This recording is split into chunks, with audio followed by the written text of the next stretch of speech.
Hey everybody, welcome back to my BakeLikeAPro YouTube channel. In today's really fun video, I'm going to be showing you how to make some really amazing butter cookies.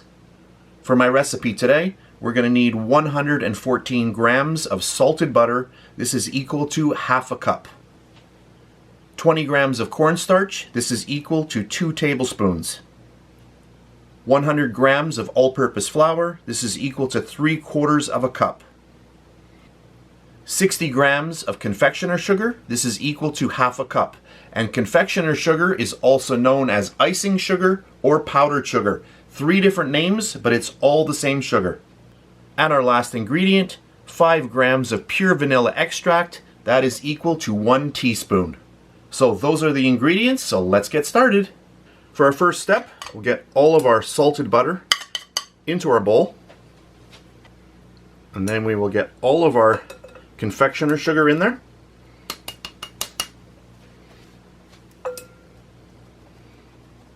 And I'm going to sift everything today. If you don't have a little sieve like this, you'll be okay, but it is better to always sift your ingredients. You can see all the little bitties. I'm just going to push those through. That's good. I'm going to grab my mixer. And I'll just get this going. Speed number 1. And now I just want to mix until combined. I want to cream this mixture.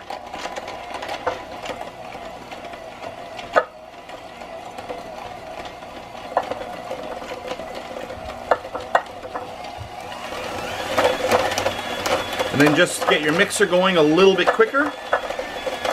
You want to get all of this fully incorporated, and we want to make sure that the butter is nice and soft before we add our last ingredients in. Okay, once that's nicely creamed, we can start adding in the other stuff.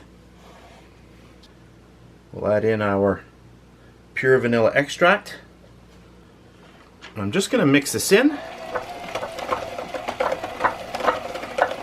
before we add in our dry ingredients.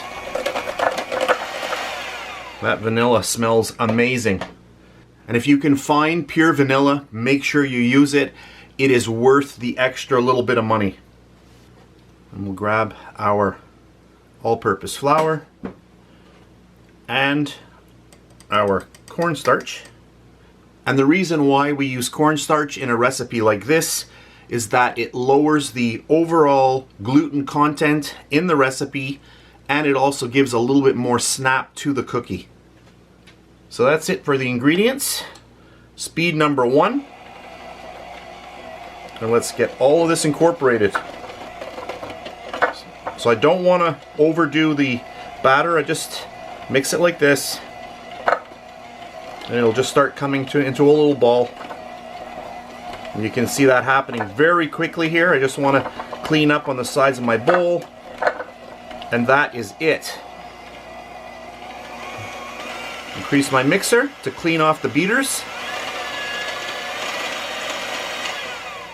So I have floured my work surface. I've got my dough ready to go. I'm just going to get a little bit of flour on here. And then all I'm going to do is just roll it out. Got my little funny looking little mini roller here. And I'll roll this out and I'll be back in a second. When I roll my dough out, I just use a spatula from time to time just to go underneath to release the dough from the work area. Just like that. You don't have to do it that many times. I'm just going to go a little bit thinner. I want a few more cookies. I think that looks good just like that. And then one more time. And if you want to bring some of your flour, you can just go the other way as well. That's good. I've got a little inexpensive cookie cutter here. On one side it's a plain round, and then on the other side we have the little crinkle cut. You get a box like this with this many for about $3 at most dollar stores. So not a bad deal. If you buy this commercially, these here are about $50. So I'm just going to grab this now, and then I'm just going to start doing some little cutouts. So you can push it down and then just take your finger, and if it doesn't release, just use your finger to push through. So push down and then just push with your finger. So down, give it a little twirl, push with your finger. So what I have here is my baking pan, and I have a little sheet of silicone mat. This is a baking mat, and if you can get your hands on one of these, check out Amazon. They're very inexpensive, amazing little magic sheets.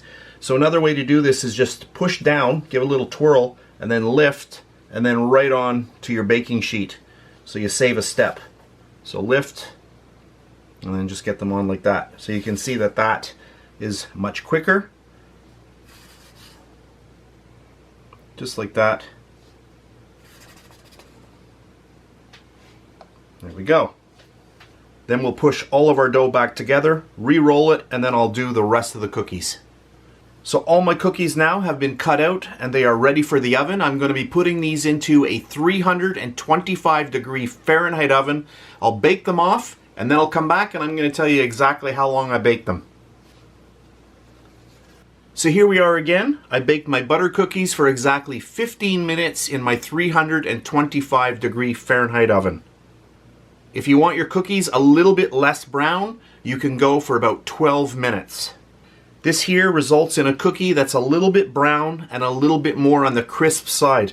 I find with this recipe, I like these a little bit more crispy. They are amazing. Crispy and flaky on the inside. We'll lift one up here. I'll show you how nice they are on the bottom. Hopefully the camera's picking that up. And let's see if we can do a little snap here, and let's listen. Did you hear that?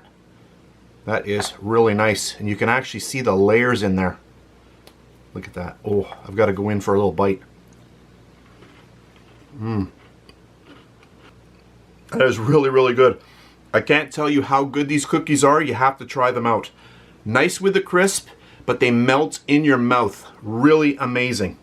So that's it for this really fun video. If you enjoyed it, please give me a thumbs up. Subscribe if you wish. I really do appreciate that. And if you're on Facebook, make sure to check me out at facebook.com/BakeLikeAPro. So that's it for today, and I'll see you next time. And please subscribe to my Bake Like a Pro YouTube channel, and also click that notification bell to be alerted every time I upload a brand new video.